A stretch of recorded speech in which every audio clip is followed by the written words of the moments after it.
Welcome to the AT Parenting Survival Podcast, where you get help and guidance through the chaos of parenting a child with anxiety or OCD. This show is for educational purposes and is not intended to replace the guidance of a qualified professional. Here's your host, child therapist, Natasha Daniels. Well, hello there, and welcome to another episode of the AT Parenting Survival Podcast. Today, I want to talk to you about our kids that give up easily. Do you have one of those at your house? They try something, and if they don't succeed, they're a puddle. Or they have the I just can't do it attitude. There are different wirings, and different kids have different attitudes. And this give up attitude does impact our kids. And I'm going to talk about why it matters for anxiety and OCD, although I think it's a bit obvious. And we're going to talk about how this shows up, why this shows up, and then what we can do about it. But before we dive in, I do want to let you know that I do have a free parenting series coming up, and I don't want you to miss it. It will be starting next week, and we will be talking about survival tools for parents who are raising kids with anxiety and OCD. And I will give you an understanding of how to create a therapeutic home environment so that you are optimizing your child's environment to foster long-term success with anxiety and OCD. And I'll give you concrete tools and kind of hacks on how to get that started, but you'll leave the series fully understanding all the ingredients that you need to create that therapeutic home, because our kids and their anxiety and OCD live in our house 24/7. They live in a therapy office, sometimes 0 hours, and sometimes 50 hours a week. And even if they're doing 3 hours a week of therapy, they're still in our home, in our environment the rest of the time.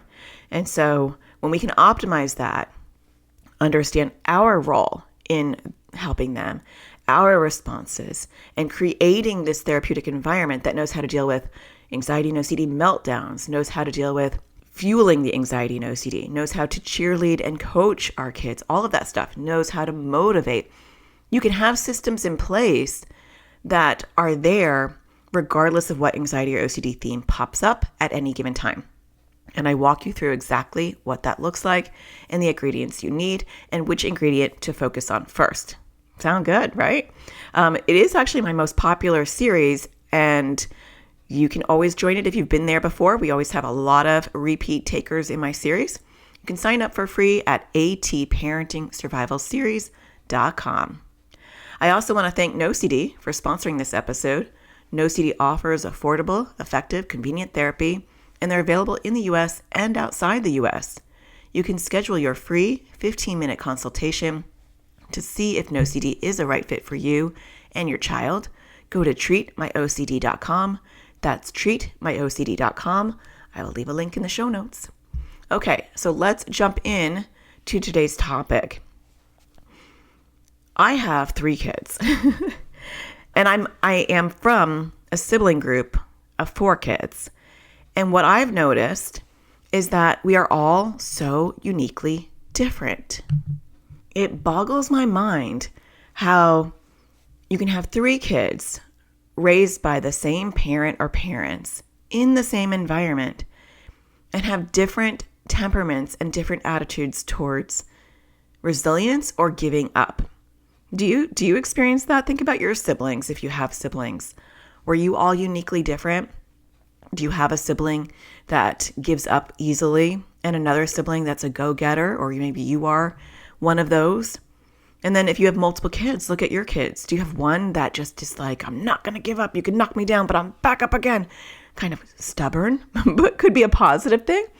And then you have one that just crumbles at the first sight of a challenge. I think a big part of it is genetics. I really do. I feel like there is a genetic component to resilience. Now, that doesn't mean that it's doom and gloom. Oh, I've got one child that genetically is doomed because they give up so easily. Environment is the beauty of it. The environment is that we can shape behaviors. We can shape mental health issues. We can shape so much. And the power of neuroplasticity, that we can actually rewire our brain regarding anxiety, OCD, and I do even believe that predisposition to give up before you even begin. But I want to start with this because I feel like as parents, and I know I struggle with this too sometimes, I'll say, what have I done to make him give up so easily? Like, I'm not a quitter. And I wouldn't use that word in front of my kids, but I'm just using it, for me. But like, I don't give up. I have this tenacity. I have this like grit in me, sometimes to a fault, where I just can't let it go, And maybe some of you can relate to that, where if I have a problem, I'm going to spend like hours and hours and days trying to figure it out because it can't beat me. I can't let it beat me. Now that resilience really helped me in a lot of situations. And when my husband passed away 3.5 years ago, suddenly that grit that was already in me was definitely a protective factor in my ability to be able to function and handle this grief and move forward. And not everybody has that. And certainly not all of my kids have that. And I can see like one child is just like me, genetically possibly, and one is not. And we all come with our own genetic makeup. And as parents, it's not always our fault. It's not because we did this with this child, this is how they are. Now, I am going to talk about ways that we do magnify these struggles and exacerbate these struggles. And there are things that we do that can fuel it, and especially if that predisposition is there. And vice versa, you could have a child who genetically maybe has that resilient protective factor, and over time, they lose a little bit of it. And I'll give you some examples of how that's happened in my world. And this is a positive thing because it's things that we can change. And I always think if it's something that we can change, because sometimes there's things we can't change. No matter what we do, we're not going to impact our kids' anxiety or OCD in that way. We're only one piece of the puzzle. But when there are things that we can do, that's something to celebrate. It's not something to say, oh my gosh, I messed my kids up and now I have to do it this way. It's like, oh, I can impact my kids in this way. And I can alter possibly or be a part of shifting their behavior and their beliefs. That's powerful. And that's a good thing. So I do feel like genetics plays a big part in the foundation of that give up attitude. There is a parenting component as well that I think magnifies that. And that is when we have a parenting style where we swoop in. And it can be a combination. You might have a child that is more fragile, crumbles easily. And maybe you parented your other kids in a different way.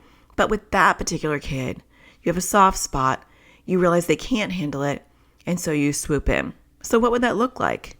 Well, if we go back to toddlerhood and preschoolhood, it looks like that child who can't get their arm through the hole in their shirt or can't get their pants on and their face is turning red and they're getting so frustrated. And we swoop in and we put their pants on and we start our day. It's the little things. And a lot of us do that because we're busy or we got to go or they were struggling. And it's really sometimes, I think, counterintuitive to say, I'm going to do the least assistance so that they can feel independent success. I mean, that's not something that I think parents intuitively think of typically. Maybe some do. But I know I had to remind myself like, oh, wait, they need to be doing this themselves. And so I might line up the hole with their feet and say, okay, now slide it in. And then I'd be like, yay, you did it all by yourself, right? That's where it starts. Tying your shoes, riding a bike, making your bed, making your lunch, getting your water bottle, like all of those things that our kids do independently. And a lot of our kids might have this, I can't do it. Can you help me? And when we swoop in and we do it for them, we are inadvertently saying, you're right, you can't do it. None of us want to convey that, but we do that. And we do it for lots of reasons. We might have multiple kids. We might be in a hurry. We might think, what's the big deal? Let me just quickly do it for them. Or we might be, that's my fragile one, and they're going to melt down. I don't have time for a 5-hour tantrum. Let's just get it done and move on. We all do things for different reasons. But that behavior over time, and that looks different developmentally as we move up the developmental stages. So, that might look like you doing their homework with them, hand over hand, problem after problem, doing the chores for them, doing everything for them. They're having a problem with their peers. I'll call the parent and I'll smooth it out for you. Oh, you're having a problem with the teacher or the coach. I'll call them and I'll smooth it out for you. And so this constant swooping in does create inadvertently this message that you can't handle it. And sometimes it actually turns into separation anxiety on the extreme side, because the child gets the message, I can't handle anything unless my parent is right there. And that can be the beginning of separation anxiety. But don't worry, there's lots of things that we can do. It is never unfixable. It's just being aware that that kind of behavior can be an issue. Now, we'll talk about after the break, when I'm giving you some concrete tips about what to do to improve this, we'll talk about swooping and how to slowly move back from swooping. Even if you don't have that kind of parenting style, with our kids who give up easily, it's really hard not to swoop in, because they're so dysregulated and paralyzed with this belief that they can't do it, that it's really hard not to swoop in. And the goal is not to remove the swooping. I've just made this a big word, because that's overwhelming for them. And so, like anything else I teach or do, we do these things over time with intention. We don't just rip the Band-Aid off and just all of a sudden say, oop, you know what? Me swooping in is not helping. You're resilient. So now you're going to drown and I'm just going to sit here and watch. That is not the goal. So we'll talk about what that will look like after the break. But I still want to go through a little bit of how this looks first. Sometimes this give up attitude has to do with low self-esteem. And so I can't do it because I don't believe in myself. And I do believe that all of these things do have a genetic component. And so you could be the best Uber parent, Now Uber has another word. You're not driving your child everywhere. Well, we kind of are, but we're not Ubers. But you're just this super parent who, is knocking out of the park with your other kids. And you have one that genetically doesn't feel good about themselves. They have low self-esteem. They have a give up attitude. Wiring is really strong. I mean, I can see my kids smile or laugh or do something, and I can see their father in that. And you're like, oh my gosh, like, how is that mannerism or that quirk genetic? The way you move your lips or the way you toss your hair back when you laugh. Like, it's crazy. Genetics are crazy, in my opinion. But the good news is, if this is their temperament, it can evolve. And that's why, nature and nurture are a beautiful combination, because we can nurture that stuff out of them. We'll talk about that. So when we're looking at why they give up easily, and this can show up in different ways. And so you might have a child that gives up everything easily, any challenge. They're having a hard time with their homework, they give up. They rip it up. They get upset or they cry. They have a hard time doing a task or building something, or they have a hard time, like literally anything, I'm thinking, they give up. Now, you might have some kids that aren't like that. It's not as pervasive, but they give up easily in certain areas that when the going gets hard, they get going. And I don't mean like towards the problem, And so you might have kids who give up easily academically. You might have kids who give up physically. You might have kids that give up emotionally. And definitely, I think what you'll see is that kids who have a tendency to give up easily in other areas give up with anxiety and OCD easily as well. And so when the exposure is hard, or when the challenge is hard, or when they are triggered, or when their compulsions are really loud, or not the compulsions, the intrusive thoughts to do the compulsions are really loud, they will give in. And the idea of sitting with discomfort is extra hard for these kids. And that's why building up the resiliency in general and shifting their belief around giving up easily is key. It's key not only for their life in general, but for their anxiety and OCD journey as well. Kids that are more resilient do better with anxiety and OCD. I feel like I'm doing better with my anxiety, because I do have this grit and this resilience that some of my siblings don't have. I just feel like it's not going to beat me, and it has beaten me down, but I get back up and then I'm like, no. And I keep on fighting and evolving, and I'll evolve until I die because that's what I want to do. I want to keep trying to strive to better heights. And we don't always see that with our kids who give up. They don't have that zest for, I'm going to just keep trying. It's just like, oh my gosh, I'm hitting a wall. Let me just lay by the wall. So some of the things that they might be telling themselves is, I can't do it. They might say it's my fault. And so I just give up, like self-blaming a lot. They might say it's not perfect, so it's not worth it. So definitely perfectionism can come in to this component. Not always, right? A lot of our kids who give up are not perfectionists. They do the least amount they need to do in order to get it done. Everything's kind of half done, but there is a component for some kids who, if I can't do it perfectly, I'm not going to do it at all. So I wanted to include them in this conversation as well. And then you have a lot of people who are like, it's too hard. And a lot of times when they think it's too hard, they don't believe in themselves, and or like we swoop in too much. And so we're doubling down on that messaging of, you're right, it's too hard for you. Let me do it for you. Okay. After the break, we're going to talk about some concrete ways that we can approach this. It's a process. It's planting seeds, but let's talk about what those seeds are. I'll be right back. It's time we put help directly in our kids' hands. Introducing Crushing OCD course for kids and teens.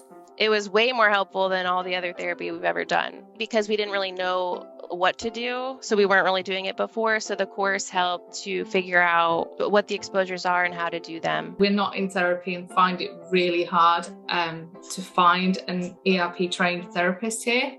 So we're currently with like the public health service, but again, they don't seem to be trained in ERP. It's filled that gap that we don't have that was desperately needed. This was really well timed for us to use between therapists and to help us get off to a good start with this new practice. It was easy to use. I was able to do it from my phone or also on the computer. There's different ages, so there were younger kids, there were teenagers, and so that was really nice too, to have a variety of ages where it wasn't just geared towards younger kids or older kids. It was a nice variety. It's helpful for our kids to hear it from this third party as opposed to just us saying it. I really like the offense and defense method. I love working on poking at OCD while it's sleeping. It makes it a little bit easier to do, and it's kind of fun. I'm planning on using it to work on my fear of holding or touching batteries and stuff like that. So it was really helpful, and I think a lot of other kids would like it. I thought that I was the only one who had worrying about the weather and stuff. And then there was somebody else on there who worried about the same thing, which was really helpful. Seems less scary to work on stuff now that I've watched this class, and I'm more interested to work on it. I like trying to do more exposures still, and before I wasn't, I just didn't want to do them. I've worked on some of my bigger compulsions and been successful. I realized that it was helpful to do the exposures. Before it was really, really hard. It's still hard, but it's helpful to know that I need to do them. Before there would be a lot of battles about it. So it is definitely less loggerheads. Really, really good course and super helpful. Definitely would recommend this. It's really easy to follow. It's nice bite-sized videos. I really like the worksheets that go along with it, and I think it's really helpful. To learn more about this course and register your child or teen, go to atparentingsurvivalschool.com. Welcome back. Okay, so let's talk about, where do you begin with all this? First of all, there's a lot of things that we can do. So let's put down the parenting whip and talk about the things that we can actually do. Because if you have a give up attitude, you might be listening to this and after the first half, you're like, oh gosh, it's impossible. I can't do this. Well, we have to model what we're trying to teach our kids. And that means that anything is possible. Everything is possible. We just have to work on it. And that is okay. And that's doable in bite-sized pieces. So I think the first step with our kids, and I do want to just preface everything I'm about to say with the fact that this takes time. I mean, sometimes we're trying to override wiring that's really deeply wired in our child's behavior and their mind. And so this does take time, but I know I've seen the reward from this slowly with my son. I'm seeing the changes. I see my voice being echoed back to me in what he says to himself or what he says to other people, or even just what he says in general. And I'm like, that's a seed that I planted. And so I do see these things sticking over time, but you have to be patient, because when your default is to give up, that it takes a lot to override it. But we can do things. And the first thing is normalize those feelings. I know that can feel overwhelming, right? Instead of swooping in and jumping in right away and just being like, it's not that hard. And by the way, I'm totally guilty of this. I'm guilty of everything I'm talking about. So we are both in it together. I have swooped in. We'll talk about that in a second. I have said things like, it's not that hard. It's not a big deal. What's the big deal? You need to be doing this. I even have said things like, other people can do this, or your sister can do this. All the wrongs I have done. I think we're all human. And I really purposely try to highlight the things I do wrong when I'm talking to you, so that you can be like, oh, well, Natasha's a therapist and she messes up sometimes. Because spoiler alert, we're all human and we all do these things some of the time. The goal is to be a little bit more intentional and to not do it all of the time. But we're still going to slip sometimes. And that's okay, because parenting isn't about perfection either. It's about just doing it and showing up brand new every single day, right? And it's just a daily practice. And so normalize the feelings before we do anything else is really important. I know that is really hard for you, right? Or I know that it seems hard for you, right? We don't want to validate that it is hard, but I know that it seems hard for you. I know that you seem overwhelmed right now. Or I know that it can feel impossible, right? That validation before we do anything else is so important.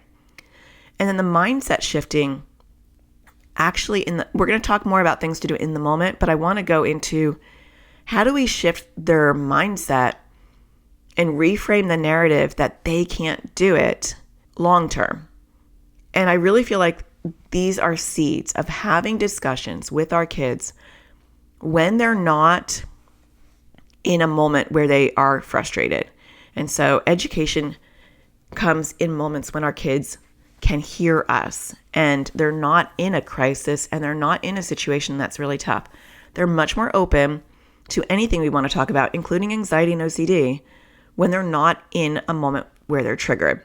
I think that goes without saying, right? But sometimes we try to have these conversations in the moment because we're like, oh yeah, I was supposed to work on this and now you're doing it again, so let's talk about it. No, that's not the time. Wait for another time. But one thing that I've been talking to my kids about is how life is a series of bumps. And we've been having conversations. And so as your kids get older, and you can talk about this with little kids in a different way or in a more simplistic way. But what I've been saying to my kids is life is a series of bumps and struggles. And then there's a smooth ride in between where you get to like go down the slide and it feels good and it feels exciting and it feels fun. And then there's another bump. And then it feels good and it's fun and then there's another bump. And life is a series of problems, challenges that we get to solve to get around the bump so that we can glide down the slide and have fun in between. And so when you expect that there won't be any problems or struggles, you're going to be really disappointed when you feel that first bump, because you're going to be like, what? I was just gliding down the slide and then like, what is that? Why is there a bump in my ride? But when you anticipate this ride is full of bumps and then slides and then bumps and then slides. And I want to feel the exhilaration of the slide and anticipate the bump and then feel the exhilaration of the slide. And so how do we do that? We expect that there will be problems. There will be things that we have not anticipated in life. There'll be struggles that we thought were going to be easy. There'll be things that we have to overcome that other people don't have to ever overcome. There'll be things that are harder for us than for other people. Or we'll have to do things over and over again until we get them right. Those are bumps. And how we navigate bumps will dictate how well we slide. Because if I'm sliding and I'm just anticipating the next bump, and I'm getting anxious about the next bump, and I'm looking for the next bump, or I'm sliding and I'm thinking about that last bump and how it went wrong and how I messed up and how I could have done it better and how I'm so nervous about the next bump, I'm missing out on the slide, and I want to enjoy the slide. So shifting how they view life, maybe even shifting how you view life, is key. Because I know for myself, once I recognized, and I actually read a book that I think was really good. It actually has a bad word in it, so I'm not going to say it because this is a clean show. But the book that you probably have heard of before, maybe, was The Subtle Art of Not Giving a F. CK. By Mark Manson. I really liked his first book. I didn't like the second book. But that book, and not that I'm recommending that you have your kids read that per se, but that book also really helped me, even though I was a pretty resilient person. That book just kind of reinforced that belief that life is a series of bumps, and we choose what we want to really give an F about, and it resonated with me because that's kind of already how I viewed life. But then when things don't go right, I'm like, yep, here's a bump, right? Do I want to smoothly get through this bump and learn, see it as a challenge and problem solve and work around it? Or do I want to moan about the bump? So use that analogy with your kids, the bump and the slide, and then the bump and the slide, and getting stuck on the bump in between and not enjoying the slide, right? I think that could be a good visual for your kids, because we were trying to reframe their narrative. And then we want to talk to our kids about how working on things and giving it their all and not giving up is going to serve them in life. That there are going to be many times where you are dealing with a problem, and that problems are bumps that are part of our ride. And there are people who don't learn how to ride their bumps, and they struggle throughout life because every time they hit the bump, they're like, what the heck is this? Why is this happening? And they get so overwhelmed, and I can't handle bumps, but I don't know how to do bumps. Bumps aren't part of my ride. Well, they are. They're part of everybody's ride. And so talking to our kids and saying, it's the best skill for you to learn in life, to learn how to handle the difficult things, the bumps. Because if you can get that, not that we enjoy bumps, but if you can get that, you are going to slide like nobody's business because you're going to be the loudest person on that ride, because you're going to feel the exhilaration because you're not stressed about the bump to come or the bump that just happened. So how do we do that? Part of it is believing in yourself, learning what to do when you get frustrated, right? And we're going to talk about some of those things, right? Learning how to step away. I'm getting too overheated on this. I need to step away for a second. We'll talk about that. Another part is believing in yourself. When you tell yourself, I can't, is what I would say to my kids. If you say, I can't, guess what? Then you can't. If you tell yourself, I can try, then you can try. What you say impacts your performance. It impacts your ability to do things.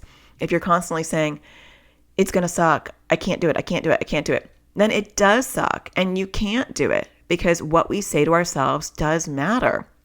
If I'm cheerleading myself and I'll say, Natasha, you got this, you can do it, take a breath, do it again, right? If I hear that internal dialogue in my head cheerleading me, which it took a long time to navigate and develop and foster that internal voice, but she's there now. And that doesn't come naturally, by the way. I mean, that is something I've had to build on purpose. Then if you have a cheerleader in your head saying, you got this, you can do it, I'm so proud of you, like you're not giving up, you're going to do better. Have you ever had an actual trainer standing over you saying, you got this, you can do it, just one more push? Can you tell that we're doing some private training right now? You do it because you kind of feel motivated. Someone's cheering you on. And so this is how I would talk to your kids, right? Talk to them and say, how do you develop that cheerleader in your head? And if they say, well, I can't do that, I don't know how to do that, I won't do that, you're like, then you won't. I am not here to convince you. I'm just here to tell you that this is what the life is. Life is a series of slides and bumps. And we can either choose to not learn how to get over those bumps, or we can learn how to navigate them in the most beautiful way. But that's up to you. If you say you can't do it and you can't have that positive cheerleader voice in your head, I can't do it for you. I can tell you how to start doing that, but that's all I can do because I'm not in your head. I'm not in your body. This is your journey. This is your life. I'm just here to support you in whatever way I can. And you get to choose if you want that extra support or if you don't, because ultimately this is your deal, not mine. And I think that it really empowers them to put the ownership on them that I'm here to support you, but I'm not going to be convincing you to be a cheerleader in your head. I'm not going to be convincing you to not give up. I'm here to support you if you want that support, because I think there's this juxtaposition of you push, I pull, and you pick up a rope and you pull, I push, and we are on opposite ends, and I need that resistance. We don't want that resistance. And so I put the rope down and I'll just say, I'm here if you want to support me. And so if I start to hear a lot of negativity as I'm talking about it, I drop the conversation. It doesn't sound like you want my support in this right now, so I'm not going to talk about it right now. And sometimes for my kids, they'll be like, no, I want to talk about it. And sometimes they don't want to, and they're like, good. And they go back to their computer or whatever. I normally talk about these things when they're in the mood to talk. I'm looking for those opportunities where they're chatting. They bring up things. I don't go and knock on their door when they're gaming and say, let's talk about resilience and mindset. It's not going to go well in that moment. I wait for them to initiate conversation, or I wait for them to talk about something that's related so that I can get into that conversation when they're in a good mood to hear it. Because just like us, our kids have moments where they're really receptive and moments when they're not. We don't want to hit those moments when they're not receptive. So the other thing that I talk about, and I mean, a lot of times teachers are doing this now too, where it's like progress, not perfection. You got this, don't give up. We have a lot of like meme-ish sayings, but I think we want to flesh that out and make that come alive. And so there are a lot of articles on famous people who have failed before they've succeeded. And I have found that really uplifting when you read about all these famous people who we know and is super successful, and the bumps that they had to ride and navigate to get to those big slides for them. And so I did link a bunch of resources, articles, although you could just Google famous people who failed first. I think that would get you the Google search. Actually, I just tried it. It was famous people who failed before they succeeded, and you'll get a whole bunch of articles. And I've linked a few of those below in the show notes. But I mean, I'll read some of them. They're kind of interesting. Walt Disney was fired from Kansas City Star because his editor felt he lacked imagination and had no good ideas. Oprah Winfrey was publicly fired from her first television job as an anchor in Baltimore for getting too emotionally invested in her stories. Steven Spielberg was rejected by the University of Southern California School of Cinematic Arts multiple times. And so you can go through these. I think they're really interesting, and you might be able to find hopefully some that are younger or more well-known, but because there's a whole bunch of articles that I think are really fascinating. But the message is clear. These are people who didn't give up. They rode the bumps. The bumps weren't going to slow them down long term, right? They slowed them down in the moment, and they picked up speed again, went down the slide and picked up more speed. So talking to your kids about these things can be really helpful over time. If you have one conversation and you pull up this article and you talk about it, that isn't going to make a difference long term. It's planting these seeds in those moments that can really help. And so a lot of times we'll process these things as we're going along. When I see them, and I'll kind of try to give you some examples as we go, to really highlight these skills. So one thing that I've done with my son in particular, who tends to have more of the I can't do it attitude, is one, teaching him some self-regulation skills. That's really important. And so when I see him slamming his desk and getting really angry, or, screaming at something, and this could be schoolwork, it could be he's building something, it could be something he's trying to do on the computer, I will say, walk away from it for a second, take a break. If it's really bad, I might even say, he's in online schooling, so I have the ability to do this. I might say, do it tomorrow. You're not in the right headspace to do it today. Because I know for myself, when I'm not in the right headspace and I'm getting really angry and frustrated, I have to walk away from it and I have to look at it with fresh eyes, either hours later or the next day. And so teaching our kids, one, how to tune in. You're really angry right now. This is really frustrating for you. And when you're frustrated, I don't know if you're like me, but when I'm frustrated, I can't see clearly. And so everything is annoying me and I'm less likely to actually be able to get it done. And so I wonder if maybe taking a break and stepping away from it for a little while is the right thing to do. Now you might be thinking, wait a minute, you're telling them to give up. Isn't the name of this episode helping kids who give up easily, Natasha? Yes, but I'm teaching self-regulation. There comes a time, and I'm sure that you felt this yourself in situations where you're just too far gone. And part of it is teaching our kids that it's a long game, not a short game. Now, obviously, there are times where they don't have the ability to walk away from something and give it time. That's understandable. But what we're trying to teach our kids in general is to tune in and say, how am I feeling? I'm feeling enraged. I'm feeling irritated. I'm feeling sad. I'm feeling hopeless. I'm feeling I can't do it, whatever it is. And how extreme is that right now? Is it too overpowering that I need to take a step back and reset? And so learning self-regulation starts with awareness. If I'm not aware that I'm off the cliff, not even on the cliff, but I'm off the cliff, then I'm not going to be able to take the steps to calm my body down. If I'm recognizing and I'm tuning in and I'm like, whoa, I'm getting really irritated, then I can take a break and come back to it if I'm able to. If I'm not, I can still do some resetting type of behaviors in the seat or where I am. And so teaching them breathing, I know I'm not always a fan of breathing because I feel like it's just overused and it's not really helpful with the cognitive part of things, but it does calm the nervous system. And so stopping what they're doing and doing square breathing or star breathing, look those up. They're not complicated. Just breathing in general or belly breathing, just to get some calmness, right? Just breathing in, maybe even counting. Those grounding techniques of separating, I'm pausing what I'm doing, and I'm going to count to 5. I'm going to breathe in through my nose and out through my mouth, or I'm going to put my hands on my belly. I'm going to feel it expand and then collapse, or I'm going to put my hands on my heart. I'm going to focus on my heart. Whatever helps ground them. Every person's different.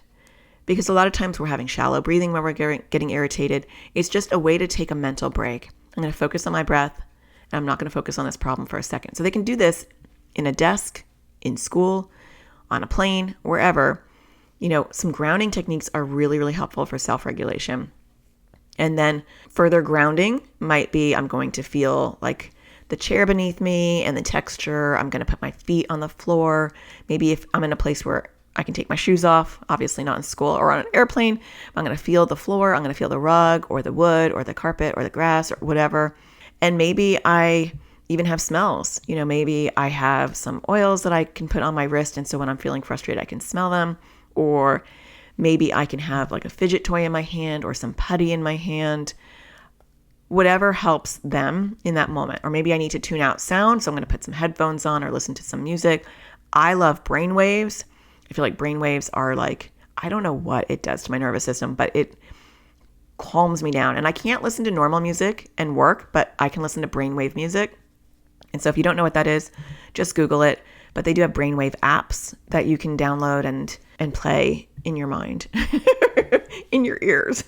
So teaching them, right? And so this might be a little hand over hand to be like, I notice that you're looking upset right now. And I wonder, do you notice my vocabulary, like the words that I'm choosing?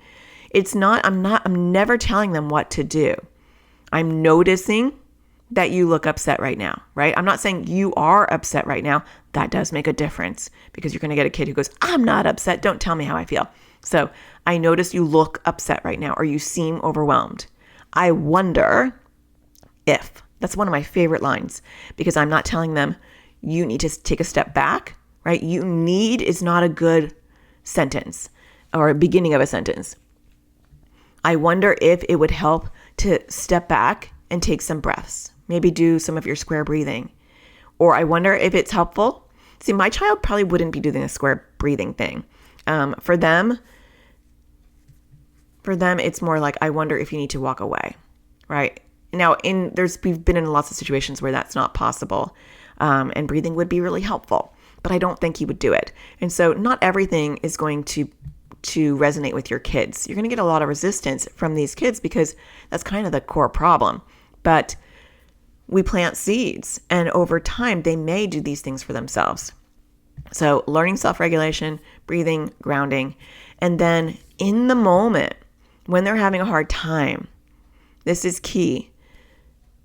A lot of times we have to swoop in, right? So I'll give you an example. This hasn't happened this much this semester, thank goodness. But it does happen. But last semester, when my son moved to online, it happened all the time. And I think he's actually developing some skills.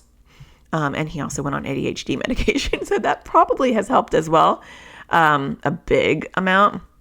But I think he's also learning some really good self-regulation and a shift in this I can't do it attitude. So last semester, he would be working on something primarily like English where he had to read. So reading was really hard for him. And I feel like that's a big struggle for a lot of kids with ADHD. It's just too many words and it feels too overwhelming.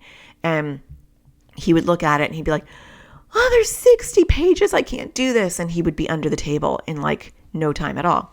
And we do have to swoop in those moments when our kids have just historically given up, and we can't just let that sit and be like, well, I'm not going to swoop in because that's bad. Natasha said that's bad. We have to swoop in, but it's how we swoop in that's really helpful. And so we're teaching. It's a teaching moment versus a fixing it moment. And I do feel like that's the big difference, a teaching moment versus a fixing it moment. I'm not going in and fixing it for you. I'm going to teach you how to navigate this bump. And so I would say, let me look at it. Okay, there's 60 pages. And then I'd say, why don't you read the first 2 and then have a snack? And I'm teaching him how to create bite-sized steps. When something's overwhelming, let's break it down into smaller steps. I can't even read it. And then I also was like, I noticed here, there's a button you can press where it will read it for you. Now, I'm sure none of you have that, but that's pretty cool. He doesn't always have that on his assignments, but sometimes he does. But the problem solving, when you have a child who has this give up attitude, they could be drowning and there can be like a life preserver right next to them and they're not going to look for it because they've already given up. It's kind of like this study that I remember from my psychology days in graduate school where it was like these rats were stuck in a square box and they were trapped, and then they removed the walls, but the rats still stayed within the square, even though they had the freedom to escape at that point because it was learned helplessness. They just had given up. They're not even looking for the solutions. And I feel like a lot of our kids have that. They just give up before they even start.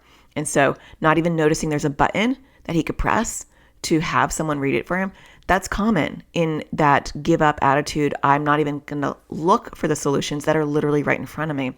And so it's our job to anchor ourselves because that's really hard when a solution's right in front of them and they're not seeing it. And remember that we're in a teaching mode.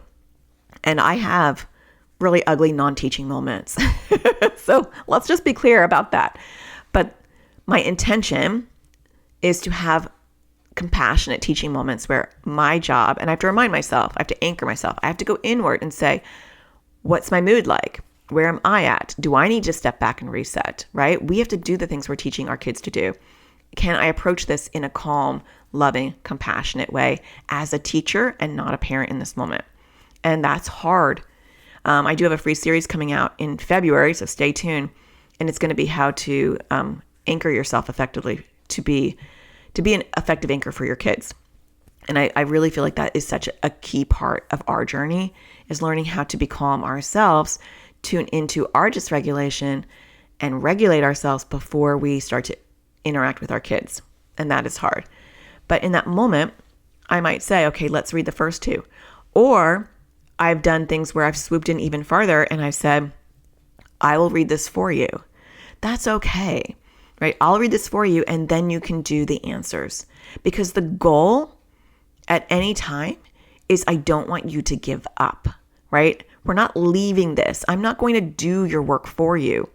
It's kind of like when I said in the beginning, you're going to line up your little leg into the pant hole, and then I'm going to let you pull your leg through the hole so you feel the reward of doing it alone. I'm going to read this for you, and then you're going to do the answers, and you're going to realize that you can do it. And that's really what we did. I would read all of it for him, and then he would answer the questions, and he'd feel like, okay, English isn't as overwhelming. I was able to do it. And it was actually really hard. It was a higher level than what he was used to at his other school. And then over time, I'd be like, all right, well, we'll just read this part and then I'll read that part. And then over time, it'd be like, okay, just read this section and then take a break and go back and read this section. Fast forward to this semester with ADHD medicine too. So that's a big component. He's reading it all himself. I'm not reading any of it. But it's swooping in and doing a few of those things for them. Another example is helping them reframe their negative self-talk afterwards. Because a lot of times you'll hear our kids say things like, it's stupid, or I'm the only one who can't get it, or it's too hard. And I know for my son, and this might be different than your kids, a lot of times it's like self-blame, like I can't do it. It's a self-esteem issue, like I'm not good enough or I'm not capable enough, which is ridiculous because he's so smart. But I'll give you an example.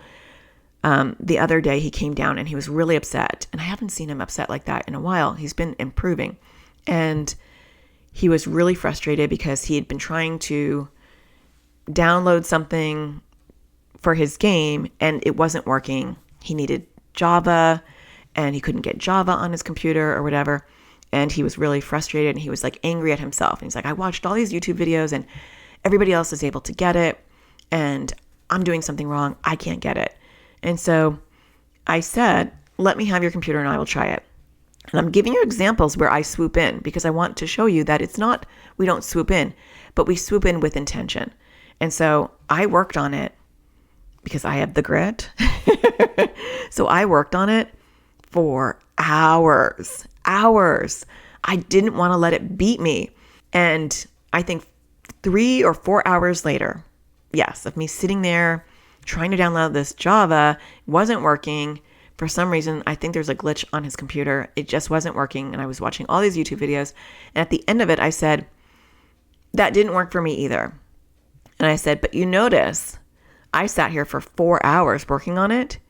And the end takeaway for me is Microsoft is stupid. The end takeaway for me is there's a computer glitch.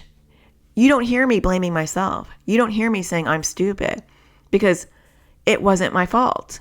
And so I gave it my all, and I realized after 4 hours, it just wasn't going to work. So how do we shift that story in your head where you're your own cheerleader and you say, maybe there's something wrong with this computer, or maybe there's something wrong with Microsoft.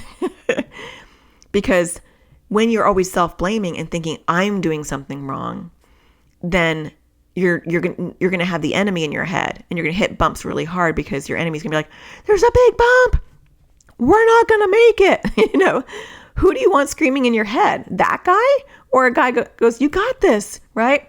You can handle this bump. You want that person in your head. And it takes time to build that. It takes intention where you might have to purposely, forcefully say to yourself, I got this, right? It doesn't come naturally. It's not like intuitive, but you are purposely saying things that are positive so that you can get used to it. You can build those muscles of cheerleading yourself. So that can be helpful. I think a lot of this is just about planting seeds. It's about talking about other people who have failed before they've succeeded. It's a talk about you don't have to give up. You can take a break and you can come back to this. It's about believing in yourself. It's about recognizing your strengths. And all of that takes time to build.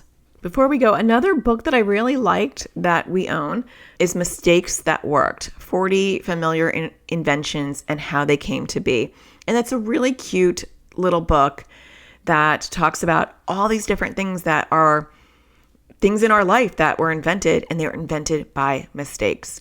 And so I think that that can be really helpful too for the perfectionism out there on mistakes help us grow.